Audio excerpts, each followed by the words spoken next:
Assalamualaikum warahmatullahi wabarakatuh. Jumpa kembali bersama saya Adi di channel Ngulik Sejarah. Dan pada video kali ini saya akan kembali lagi membacakan suatu kisah misteri yang kali ini berjudul Raja Sinun part yang kelima. Part yang kelima ini merupakan keseluruhan alur dari cerita sebelumnya ya teman-teman, ataupun bagian terakhir dari part yang sebelumnya. Jadi apabila kalian belum menonton part yang sebelumnya, saya sarankan untuk kalian menontonnya terlebih dahulu agar kalian mengerti keseluruhan alur ceritanya dari awal sampai akhir. Cerita pada kali ini masih tetap ditulis oleh Simple Man. Nantinya kalian juga bisa mengunjungi tweet beliau secara langsung. Yuk, daripada kita lama-lama, daripada kalian penasaran bagaimana akhir dari keseluruhan alur ceritanya, kita langsung saja menuju ke ceritanya. Mari kita simak ceritanya baik-baik. Persiapkan diri kalian, karena ceritanya akan saya mulai.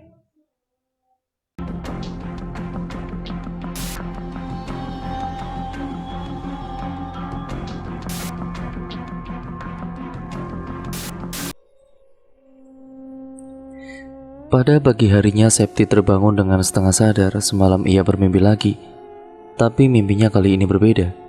Ia melihat sepotong tali dan kaki yang menggantung di atas langit-langit kamar ibu. Selain itu ada jeritan dari suara yang tertahan di tenggorokan.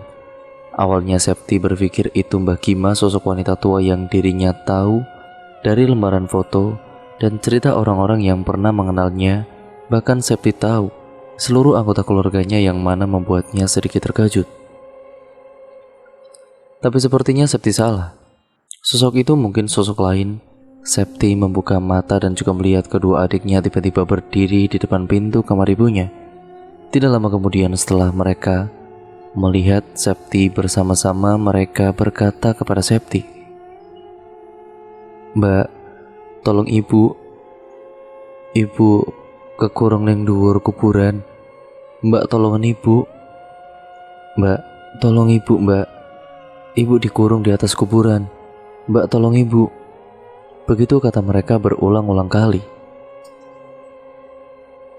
Septi sebenarnya tidak mengerti, tapi kenapa dua adiknya itu bisa mengatakan sesuatu secara bersamaan seperti ini. Tidak lama kemudian terdengar suara pintu rumah Septi diketuk-ketuk. Septi pun datang untuk melihat siapa tamu yang datang berkunjung. Rupanya tamu yang datang berkunjung ke rumah Septi adalah Nyai Siti. Hal ini tentu saja mengundang tanya apa yang wanita ini inginkan di rumahnya. Nyai Siti lalu menjelaskan maksud kedatangannya. Rupanya beliau sudah mendengar apa yang terjadi dengan Bu Nuri dan dari kabar burung yang sampai di telinganya. Septi hanya diam saja sewaktu wanita itu menjelaskannya di tengah-tengah percakapan mereka. Septi kemudian memotong pembicaraan dengan berkata apakah benar kalau Nyai Siti adalah anak dari Mbah Gima. Mendengar itu, Nyai Siti awalnya nampak terkejut sampai akhirnya ia menjelaskan siapa dirinya yang sebenarnya kepada Septi. Nyai Siti pun meminta izin kepada Septi untuk menjelaskan semuanya dari awal. Rupanya keluarga Nyai Siti adalah keluarga yang sebelumnya tinggal di rumah ini sebelum keluarga Septi datang. Akan tetapi ada sesuatu yang tidak banyak orang itu tahu perihal apa yang keluarga Nyai Siti ini lakukan sewaktu mereka masih tinggal di rumah ini. Beliau menjadikan Mbah Gima sebagai pembuat raja untuk mereka-mereka yang datang dan membutuhkan bantuannya. Semua pekerjaan ini ditukar dengan sejumlah mahar dalam bentuk uang dan harta berharga seperti emas dan sejenisnya. Septi pun terkejut ketika mendengarnya. Bagaimana bisa Nyai Siti ini melakukan hal yang seperti itu? Tapi Nyai Siti belum selesai menceritakan semuanya.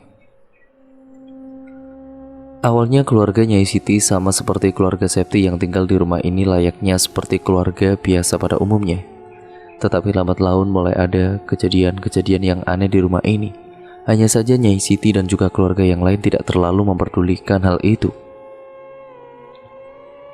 Hal-hal aneh itu pun seperti sering mendengar suara tertawa dan juga langkah-langkah kaki anak-anak kecil. Kemudian suara-suara orang yang sedang mengaji. Tapi dari semua keanehan-keanehan itu ada sesuatu yang terjadi dengan ibunya, yaitu Mbah Gima.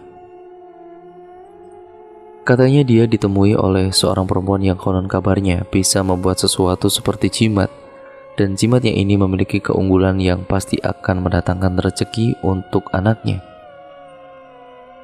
Singkatnya, Mbah Gima pun mau dan juga menuruti kata wanita itu yang selalu muncul di dalam mimpi beliau. Dan mulai sejak saat itu Mbah Gima mulai bersikap sangat aneh.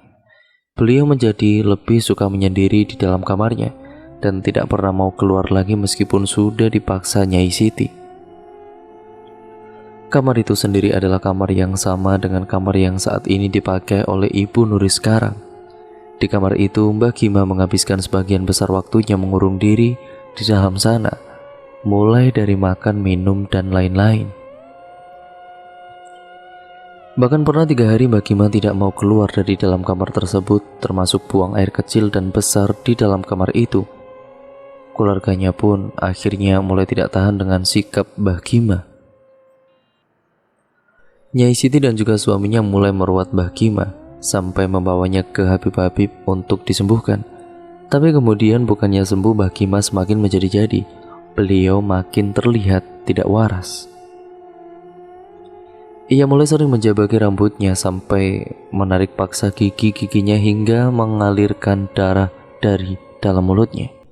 Ya anehnya, dia ini melakukan semua itu diikuti suara tertawa terbahak-bahak seperti orang yang sudah sinting. Bahkan pernah satu malam Mbah Gima ini mengetuk pintu kamar Nyai Siti lalu melotot ke arahnya. Wanita itu kemudian berbisik kalau rumah tangga Nyai Siti akan hancur sebentar lagi. Dan hal itu dilakukan karena ada yang tidak suka dengan keluarga mereka. Saat Nyai Siti bertanya siapa yang tidak suka dengan rumah tangganya, Mbah Gima kemudian menyeringai dan menunjuk dirinya sendiri sambil berjalan kembali ke kamarnya sembari tertawa histeris. Nyai Siti pun ketakutan dengan sikap ganjil ibunya ini. Benar saja hubungan suami istri Nyai Siti dan juga suaminya semakin bertambah rumit. Singkatnya, suaminya akhirnya menggugat cerai dan membawa kabur semua anak-anaknya. Nyai Siti ini mulai kebingungan, ya ia pun mulai menjadi gila perlahan-lahan. Karena tanpa suami dan juga anak-anaknya, apa yang bisa dia lakukan untuk tetap bertahan hidup? Saat itulah Mbah Gima kemudian datang. Beliau kemudian menunjukkan selebar kertas berisi raja. Mbah Gima kemudian berkata kepada Nyai Siti untuk memberikan kertas ini ke penjual yang ada di perempatan jalan. Nyai Siti waktu itu masih belum tahu apa guna benda itu menuruti kata-kata ibunya ini. Dan semenjak saat itu, banyak orang-orang baru yang meminta dibuatkan raja. Ada yang minta agar dagangannya laris, untuk merebut suami orang, untuk kekayaan atau menyingkirkan pesaingnya. Setiap raja memiliki guna yang berbeda-beda. Hanya pembuatnya yang tahu guna raja tersebut. Dan begitulah awal dari uang-uang dan harta Bu Siti yang mulai menumpuk. Bahkan orang-orang baru yang datang kepadanya semakin banyak, itu pun sebagian diisi oleh para pejabat. Akan tetapi siapa yang menduga kalau bagai api dalam sekam, hal yang dilakukan Mbah Gima mendatangkan sesuatu yang buruk. Dimulai dengan kesehatan Mbah Gima yang semakin melemah. Beliau juga mulai sering meracau sendirian. Kadang pula ia memuntahkan darah di atas kasur dan benar-benar sangat menyeramkan, dan bekas darahnya tidak boleh dibersihkan oleh siapapun. Lalu rontokan rambutnya juga tidak boleh diambil. Aroma kamar pun benar-benar semakin mengerikan. Bahkan ketika Nyai Siti melewati depan pintu kamarnya saja membuat bergidik ngeri. Pada suatu hari keadaan rumah kontrakan ini semakin menakutkan. Setiap malam Nyai Siti ini mulai mendengar suara orang-orang meminta tolong. Ada pula yang juga mengetuk-ngetuk pintunya secara serampangan. Bahkan pernah sesekali Nyai Siti melihat puluhan orang berdesak-desakan meminta masuk ke kamar Mbah Gima. Dan Nyai Siti melihat itu dari lubang pintu kamarnya yang sekarang menjadi kamar septi. Akhir dari hidup Mbah Gima pun berakhir tepat di malam Jumat Kliwon. Waktu itu Mbah Gima menangis meminta agar seluruh uang yang didapatkan dari praktek ini dibakar saja atau dibuang ke sungai. Tapi Nyai Siti tidak tahu harus menjawab apa ya, karena sebagian uang-uang itu sudah masuk ke dalam perutnya. Maka Mbah Gima kemudian memuntai gelas berisi air dan menyuruh Nyai Siti menelannya bulat-bulat dan kemudian tetap membuang semua uang-uang itu. Setelahnya barulah Mbak Kima bisa meninggal, dan itu pun dengan cara yang sangat keji. Kulitnya menghitam seperti orang yang telah dibakar. Selepas itu Nyai Siti memutuskan untuk keluar dari rumah ini secepatnya. Peduli setan dengan barang-barang yang ditinggali sebelumnya. Itulah cerita bagaimana Mbak Kima bisa sampai di titik paling hitam dalam hidupnya. Hal itu bukan karena ibu Nyai Siti merapak ilmu hitam, melainkan makhluk lain yang begitu jahat dan juga keji sudah tinggal di kamar tersebut sebelumnya. Sosok itulah yang membuat Nyai Siti datang lagi. Setelah menceritakan hal itu, Nyai Siti melihat ke arah Septi. Ia meminta tolong agar diizinkan untuk melihat kondisi Bu Nuri, sekaligus ia ingin sambang. Septi pun akhirnya setuju karena merasa kasihan dengan beliau. Sewaktu pintu kamar itu dibuka, kedua adiknya berhamburan masuk dan juga memeluk tubuh Bu Nuri yang sedang tertidur di atas ranjang. Tapi cepat-cepat Nyai Siti menarik kedua tangan adik-adik Septi dan meminta agar Septi memegangi mereka berdua. Bu Nuri pun membuka mata dan juga melotot melihat Nyai Siti yang datang. Ternyata benar, "Kau masih saja seperti ini, Nek," kata Nyai Siti melihat Bu Nuri yang kemudian bangun dan duduk lalu menyeringai ke arah Nyai Siti yang sedang berdiri itu. "Oh, kamu nak, apa kamu kangen dengan saya?" Nyai Siti membuang muka, kemudian beliau berkata, "Aku kesini untuk pamit dengan kamu karena aku sudah tahu di mana kuburanmu berada, Nek. Jadi kembalilah ke duniamu yang laknat itu." Nyai Siti lalu menarik Septi dan kedua adiknya untuk keluar dari kamar, sementara Bu Nuri tertawa terbahak-bahak dari dalam kamar.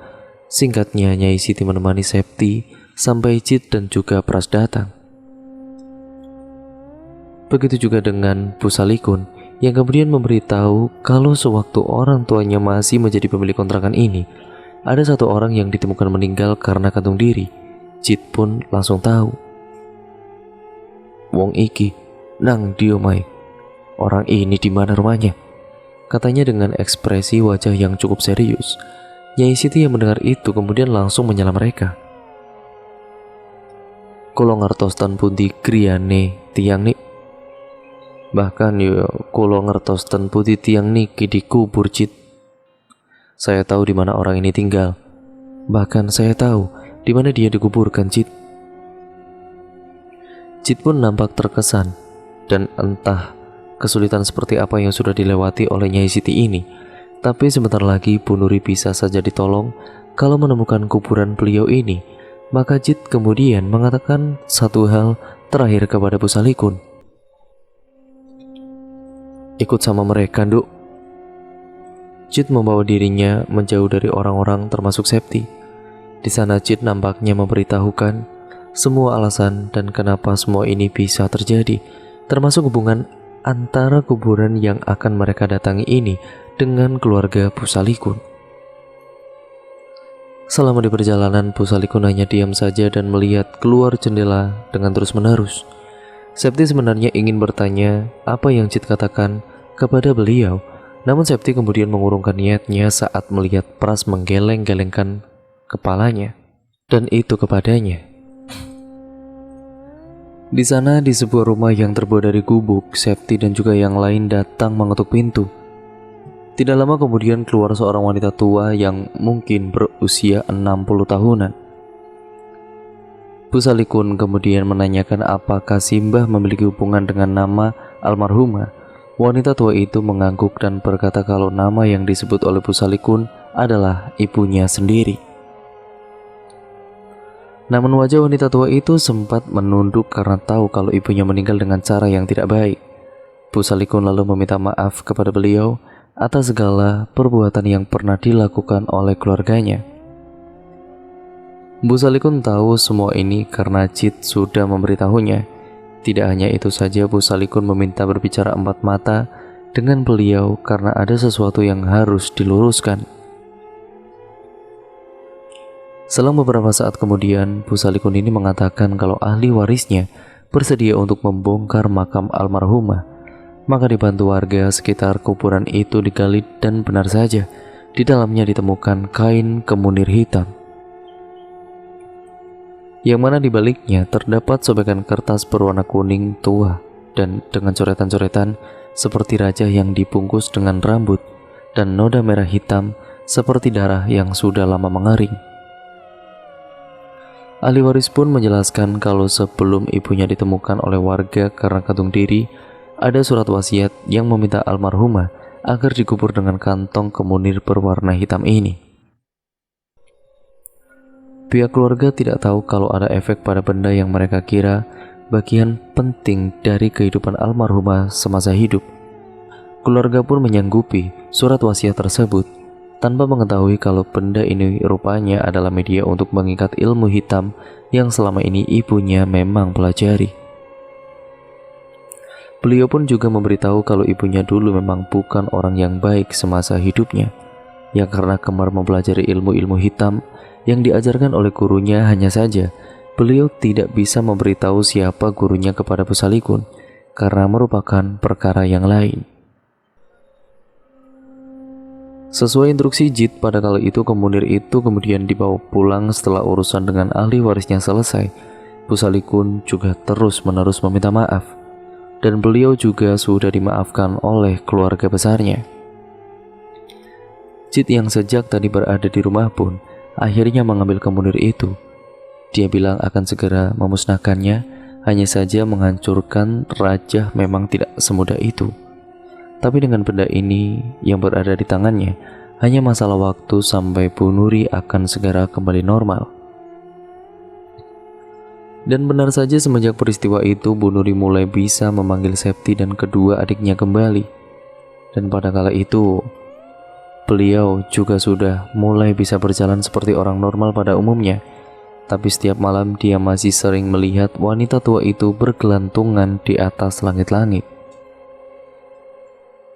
Sebelum Bu Nuri sadar seperti ini, ia sempat dibawa ke sebuah kuburan dengan menyaksikan tubuh wanita yang gantung diri itu dilahap oleh sekumpulan orang-orang yang tubuhnya dan juga wajahnya hancur dengan berdarah-darah di sekujur tubuhnya.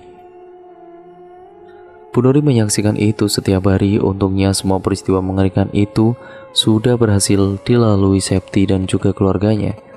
Kini semenjak kejadian itu, kamar itu akhirnya dikosongkan sampai sekarang ini.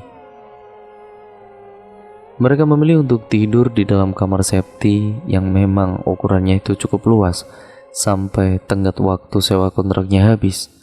Setelah tenggat sewa kontraknya habis, Septi pun berpamitan kepada Busalikun. Busalikun sendiri memohon maaf atas apa yang terjadi dengan keluarganya. Beliau juga meminta Septi untuk tidak menceritakan perihal masalah yang sudah terjadi ini soal apa yang ada di dalam kamar itu. Busalikun juga sudah diberitahu oleh Jit kalau makhluk yang ada di sana tidak akan sampai mencelakai lagi. Mungkin hanya sekedar menampakkan diri sesekali, tapi keseluruhan rumah kontrakan milik Busalikun sudah terlihat seperti rumah biasa pada umumnya. Septi pun berjanji kepada Busalikun karena bagaimanapun juga wanita itu sudah sangat membantu keluarganya selama melewati masa-masa sulit itu. Sejak saat itu, Septi tidak pernah lagi tahu menahu tentang keadaan rumah kontrakan ini. Karena Septi sudah memiliki tempat tinggal yang baru, yang jauh dengan hal-hal yang gaib ataupun yang menyeramkan seperti itu ketika dia menempati tempat kontrakan Busalikun. Dan cerita pun akhirnya selesai sampai di sini ya teman-teman. Untuk kalian semua, bagaimana tanggapan kalian tentang cerita Raja Sinun ini dari part 1 sampai part yang kelima ini ataupun part yang terakhir? Tulis komentar kalian di kolom komentar ya teman-teman. Jangan lupa untuk share dan juga like video kali ini agar kalian membantu channel ini berkembang menjadi channel yang jauh lebih baik lagi. Dan terima kasih atas dukungan kalian selama ini ya teman-teman. Bagaimana menurut kalian kisah dari Raja Sinun ini ya teman-teman, dari part 1 sampai part 5? Dan apabila kalian belum menonton keseluruhan partnya, saya sarankan untuk kalian menontonnya terlebih dahulu dari part 1 sampai part yang terakhir ini, agar kalian itu mengerti keseluruhan alur ceritanya dari awal sampai akhir. Jangan lupa untuk kalian yang belum subscribe channel ini, kalian subscribe ya teman-teman. Dan juga nyalakan tombol lonceng notifikasinya agar kalian tidak ketinggalan video terbaru selanjutnya dari channel ini. Karena dengan cara kalian itu menyalakan lonceng notifikasinya, kalian akan terus mendapatkan notifikasi video terbaru selanjutnya dari channel ini. Baik buruknya yang terdapat dalam cerita pada kali ini, yaitu dari part 1 sampai part akhir, kalian bisa memilah dan juga memilihnya sendiri ya teman-teman. Yang baik kalian ambil, yang buruk tentu saja kalian buang jauh-jauh. Dan jadikan itu sebagai pembelajaran untuk kita semua, agar kita menjadi manusia yang jauh lebih baik lagi ke depannya dalam menapaki dunia ini ataupun hidup ini ya teman-teman. Sekian dan terima kasih, sampai berjumpa di video yang selanjutnya. Kurang lebihnya mohon maaf. Wassalamualaikum warahmatullahi wabarakatuh.